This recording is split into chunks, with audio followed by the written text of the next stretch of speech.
हम SPIC सत्र कैसे करते हैं, यह हमारे लिए बहुत नया है। SPIC में एक्सपीरियंशियल लर्निंग का अर्थ क्या है? हम छात्रों को SPIC में अधिक भाग लेने के लिए कैसे प्रोत्साहित कर सकते हैं? शिक्षकों ने अतीत में ये प्रश्न पूछे हैं। इस वीडियो में मैं बलबेटिया इन सवालों का जवाब दूंगी। हमने SPIC एक एक्सपीरियंशियल लर्निंग जर्नी के बारे में बहुत बार सुना है, पर यह एक्सपीरियंशियल लर्निंग है क्या? एक्सपीरियंशियल लर्निंग पूरी तरह से छात्रों के बारे में है। लर्निंग बाय डूइंग यानी छात्र एक प्रोजेक्ट बनाते हैं और उसमें भाग लेते हुए सीखते हैं। SPIC में छात्र उद्यमशीलता क्षमताओं को सीखने और विकसित करने के लिए एक बिजनेस यात्रा पूरी करते हैं। वास्तविक दुनिया आधारित गतिविधियाँ करें, जिसका अर्थ है कि छात्र टीमों में वास्तविक दुनिया में जाते हैं और अपनी बिजनेस यात्रा को पूरा करने के लिए लोगों के साथ कुछ कार्य पूरे करते हैं। उन्हें मिलने वाली सीड मनी भी वास्तविक होती है ताकि छात्र व्यवसाय के सभी चरणों का अनुभव स्वयं कर सकें। यह समझने के लिए उनके कार्यों पर विचार करें कि वे उद्यमियों के कौशल और मानसिकता को कैसे विकसित कर रहे हैं, जो 21वीं सदी में सफल होने के लिए आवश्यक है। शिक्षक के रूप में मेरी भूमिका क्या है? शिक्षक SPIC में फैसिलिटेटर की भूमिका निभाते हैं, लेकिन इसका क्या मतलब है? इसका मतलब है कि फैसिलिटेटर के रूप में आप SPIC के लक्ष्यों पर प्रकाश डालें, जो छात्रों को SPIC यात्रा को सक्रिय रूप से पूरा करके सक्रिय और स्वतंत्र समस्या समाधानकर्ता बनने में मदद करना है। मैनुअल में दिए गए सत्र निर्देशों का पालन करके पाठों को मनोरंजक और दिलचस्प बनाएं।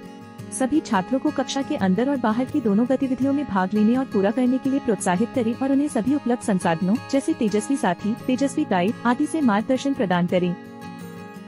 हम तेजस्वी सत्र को प्रभावी ढंग से कैसे फैसिलिटेट कर सकते हैं?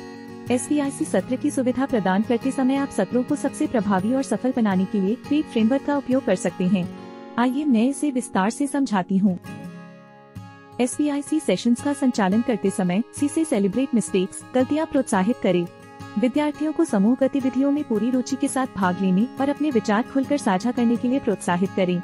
उन्हें इस बात का एहसास दिलाएं कि गलतियां करना या होना बिल्कुल स्वाभाविक है और सीखने की प्रक्रिया का अहम हिस्सा है। इससे उनका आत्मविश्वास बढ़ेगा। उदाहरण के लिए, बिजनेस आइडिया सोचते समय विद्यार्थी कुछ ऐसे आइडिया सोच सकते हैं जो आपके अनुसार बहुत अच्छे न हो या फिर संभव न हो, पर आप उनके आइडिया को नकारें नहीं, उनके प्रयास और योगदान को सराहें और सवाल पूछकर उन्हें अपने आइडिया के बारे में और सोचने में मदद करें। R से रेलेवेंस, प्रासंगिकता। संकल्पनाएं समझाने के लिए विद्यार्थियों को स्थानीय, जाने पहचाने और रोजमर्रा के उदाहरण दें ताकि वे उन्हें आसानी से समझ सकें। जब वे चीजों को अपने जीवन से जुड़ा देखते हैं, उन्हें सीखना ज्यादा सार्थक लगता है और मजा भी आता है। उदाहरण के लिए, बिजनेस आइडिया सोचते समय विद्यार्थियों को उनके आसपास के आइडिया के उदाहरण दें, जैसे कि गोलगप्पे के ठेले, ट्यूशन सेंटर, मोमबत्ती बनाना, अगरबत्ती बनाना या फिर और अन्य उदाहरण जो छात्र अपने आसपास देखते हैं। E से एक्सप्लेन व्हाई, कारण दें। विद्यार्थियों को गतिविधियों के पीछे का कारण समझाएं ताकि वे भाग लेने के लिए प्रेरित हों। उदाहरण के लिए, छात्रों को समझाएं कि SPIC की उद्यमी बनना उनके लिए सिर्फ स्कूल का एक प्रोजेक्ट नहीं है, पर अलग अलग कौशल सीखने के लिए एक अच्छा अवसर है जिससे वे आगे जाकर एक अपनी जिंदगी में एक उद्यमी बन सकते हैं या फिर नौकरी के लिए तैयार हो सकते हैं, क्योंकि जो लोग रचनात्मक तरीके से सोच सकते हैं और कामों का अच्छा नियोजन कर सकते हैं, मार्केट में उनका बहुत मोल होता है। से एक्टिव डिस्कशंस, सक्रिय चर्चाएं। जब विद्यार्थी समूहों में चर्चा करें, तब उनके लिए एक सकारात्मक और प्रेरणादायक माहौल बनाएं। उन्हें उनके अपने विचार साझा करने के और दूसरों के विचार सुनने के लिए कहें।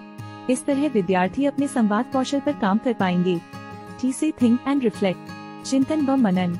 कुछ प्रश्न पूछकर विद्यार्थियों को अपनी सीख पर चिंतन करने के लिए कहें, जैसे आपने क्या सीखा, आपको यह सीखकर कैसा लगा और आपने कौन से कौशल विकसित किए। चिंतन करने से वे अपनी सीख को असली जिंदगी से जोड़ सकते हैं और अपनी समझ को और मजबूत बना सकते हैं। E से एम्पावर स्टूडेंट्स, विद्यार्थियों को सशक्त बनाएं।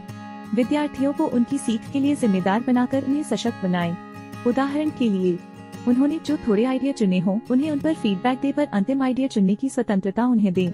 एक फैसिलिटेटर, संचालक के रूप में आपका काम विद्यार्थियों को सीधे निर्देश देने के बजाय उनकी की स्वतंत्रता और आलोचनात्मक चिंतन को बढ़ावा देना है।